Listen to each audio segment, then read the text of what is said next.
وہ زمانے میں معزز تھے مسلمان ہو کر، وہ زمانے میں معزز تھے مسلمان ہو کر، اور تم خوار ہو تارک قرآن ہو کر۔ بسم اللہ الرحمن الرحیم۔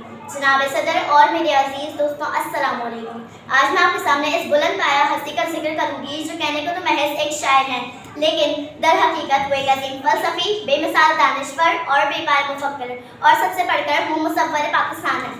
شاید آپ سمجھ گئے ہوں گے کہ میرا آج کا موضوع کیا ہے۔ میرا آج کا موضوع ڈاکٹر علامہ محمد اقبال ہے۔ آپ 9 نومبر 1877 کو سیالکوٹ میں پیدا ہوئے اور والد کا نام شیخ نور محمد تھا۔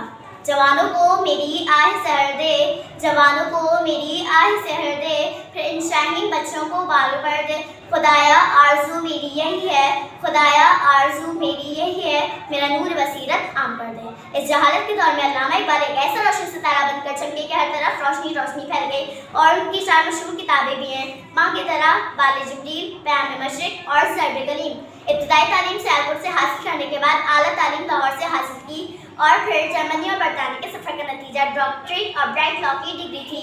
وہ مسلمان جو کبھی جاؤ حشمت کے اعلیٰ عہدوں پر فائز تھے، غیر ملکیوں کے چہرے دستیوں کا شکار ہو کے ظلم کی گہرائیوں میں گر چکے تھے، اور ان کی آزادی سلب کر لی گئی۔ آپ نے 1930 گول میز کانفرنس میں 2 قومی نظریہ پیش کرتے ہوئے قیام پاکستان کا تصور بھی پیش کر دیا، اور بنی اسرائیل کے مسلمانوں کو چندے تلے جمع کر کے ان کے لیے علیحدہ وطن حاصل کرنا آپ کی شاعری نے ایک تہلکہ مچا دیا۔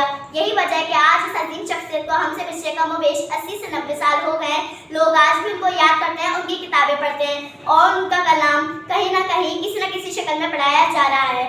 آپ نے 21 اپریل 1938 کو لاہور میں وفات پائی، اور آپ کا بازار بادشاہی مسجد کے پہلو میں واقع ہے۔ میں اپنی اس تقریر کا اختتام علامہ اقبال کے شعر پہ کرنا چاہوں گی۔ ہزاروں سال نرگس اپنی بے نوری پہ روتی ہے، ہزاروں سال نرگس اپنی بے نوری پہ روتی ہے، بڑی مشکل سے ہوتا ہے چمن میں دیدہ ور پیدا۔